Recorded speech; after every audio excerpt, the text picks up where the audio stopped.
بلاول بھائی، لوگ property dealer کو برا کیوں سمجھتے ہیں؟ بالکل یہ بات تو ہے کہ برا سمجھتے ہیں، کیونکہ میں بھی پراپرٹی کا لائن جب جوائن کرنے والا تھا تو اس سے پہلے میں نادرا میں ایز این اسسٹنٹ ڈائریکٹر تھا. تو اس وقت بھی جب میں پراپرٹی ڈیلر کا نام سنتا تھا تو میرے ذہن میں ڈائریکٹ پراڈی یادو کے بازار یہ چیزیں آتی تھی. لیکن جب میں ریئل اسٹیٹ کے فیلڈ میں ان ہو گیا تو مجھے پتا چلا کہ ہاں یہ وہی سچویشن ہے کہ کچھ لوگوں کی وجہ سے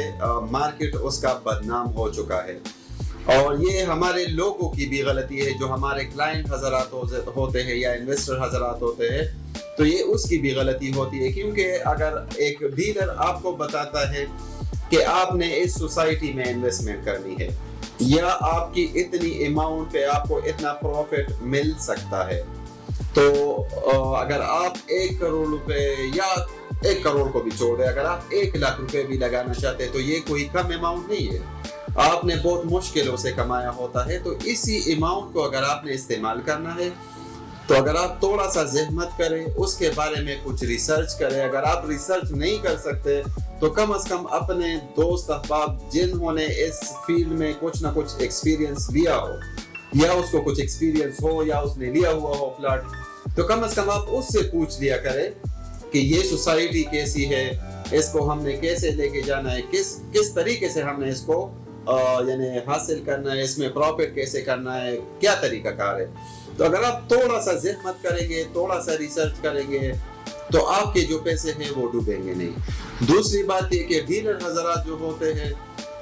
وہ آپ کا کام جو ہے وہ کرتے ہیں، لیکن یہ کہ کچھ نہ کچھ مسئلے مسائل مارکیٹ کے بھی ہوتے ہیں، اور کبھی کبھار ایک چیز لیٹ ہو جاتا ہے یا کبھی کبھار ایک کام جو ہے سوسائٹی کی طرف سے پھنس جاتا ہے. تو یہ کہ سارے ڈیلرز ایک جیسے نہیں ہوتے، لیکن یہ کہ وہ جو فصلی بٹیرے ہوتے ہیں، مینس کے فار دا ٹائم بینگ آئے ہوئے ہوتے ہیں، وہ مارکیٹ سے پیسہ لے کے فرار ہو جاتے ہیں، تو وہی لوگ ہوتے ہیں. لیکن یہ کہ آپ نے ایک ڈیلر کی کریڈیبلٹی چیک کرنی ہے کہ یہ بندہ کتنے عرصے سے کام کر رہا ہے. اگر نیا بھی ہے تو اس کے آپ جو ہے چیک کر سکتے ہیں کہ اس کے کلائنٹ کے ساتھ کیا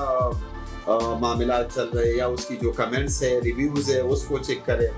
کچھ نہ کچھ اس کے کمپنی کے بارے میں معلومات کر لیا کرے. تو انشاءاللہ آپ کو کبھی دھوکہ نہیں ہوگا. اگر آپ کو دھوکہ پھر بھی ہوگا تو وہ آپ کی یعنی بدقسمتی کہہ سکتے ہیں، کیونکہ آپ ڈیلر کو پہچان لے یا سوسائٹی کو پہچان لے تو انشاءاللہ آپ کو کبھی بھی نقصان نہیں ہو سکتا. لیکن ہمیں تھوڑا سا ریسرچ کرنا چاہیے.